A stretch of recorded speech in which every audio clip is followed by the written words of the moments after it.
I wanted to talk about the Dragon's Dogma 2 microtransaction stuff. I had Dragon's Dogma 2 pre-ordered for I think a month or two before it released. And within a few days of the game coming out, I heard rumors about predatory microtransaction stuff. So I refunded it. And then when I heard about how you can't start a new game and it's difficult to modify the appearance of your character, and it's like the first game where you're locked into having one character and one save, which I didn't really have a problem with because you could always start a new game very easily. But once I started hearing about how restrictive the game was, I decided I didn't want to touch it. And I've been very consistent about not supporting Capcoms and games with microtransactions. I didn't buy Resident Evil 4.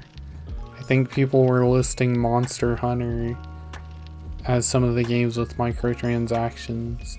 I've not gotten into Monster Hunter. I didn't want to touch Devil May Cry 5. That was one of the games that made me really, really mad about the microtransaction and single player stuff. So I personally refuse to support anything like that. And I'd rather just play old games if new games are going to be like this. Or not even that. There's tons of indie developed games that are still better uses of my time personally. I'm not saying Dragon's Dogma is a bad game. I'm not saying Devil May Cry 5 is a bad game. I'm not saying whatever Monster Hunter games are bad or Resident Evil 4 is bad. But I can't find myself supporting stuff like this. And what really bothers me is some reviewers apparently knew this information ahead of time and did not include it in their reviews. So some of the people who got review code. And it kind of just goes to prove, like, people don't trust game journalists to begin with. That's why Kotaku basically died.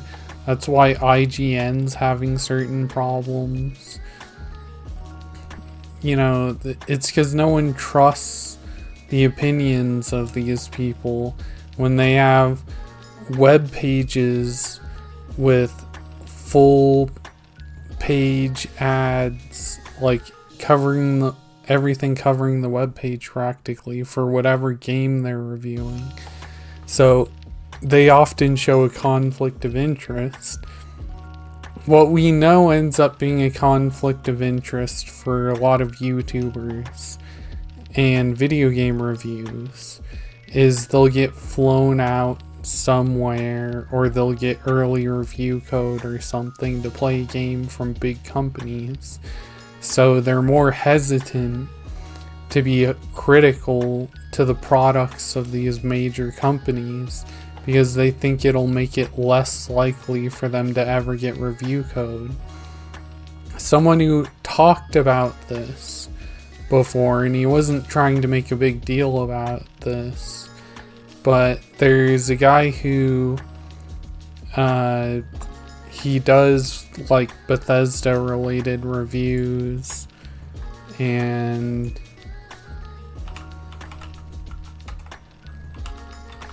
he goes by, let me look him up. It's TK Mantis. That was it.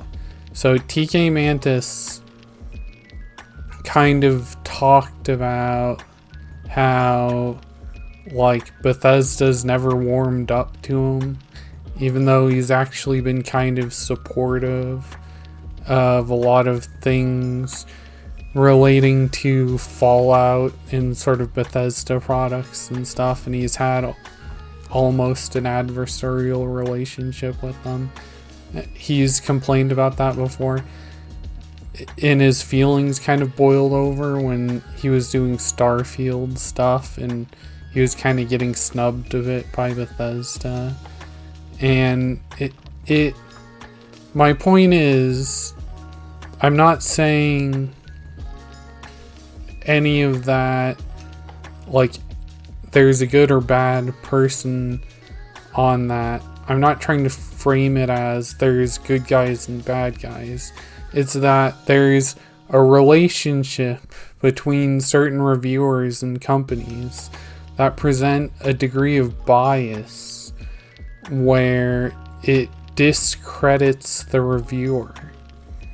So, like, when you have those kind of near intimate connections between a reviewer and a developer, it ends up going against the consumer interest side of things.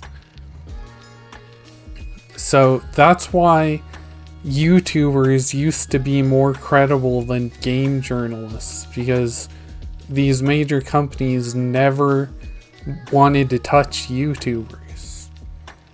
But now you have these major companies trying to pay off YouTubers because they became more credible than the mainstream game journos that all these mainstream game journal websites are basically going under now.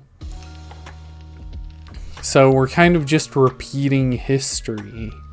So you have these major corporations moving on to focus on a different group of people to do the same thing, to kind of corrupt the pool, to kind of make it hard for people to get legitimate pro-consumer perspectives. So you end up with these companies thinking it's okay to slip in predatory business practices into their video games still. That's why you have battle pass stuff totally out of control, and you have DLC stuff just totally out of control now, and you have microtransactions in single player games and all that stuff. It's this continued corruption of reviewers. So that's kind of how, like, the Dragon's Dogma microtransaction stuff isn't new. It's another step in this ongoing problem. And the best thing you can do to fight it is to not buy these games that are predatory at all. So I just would personally recommend you don't do it.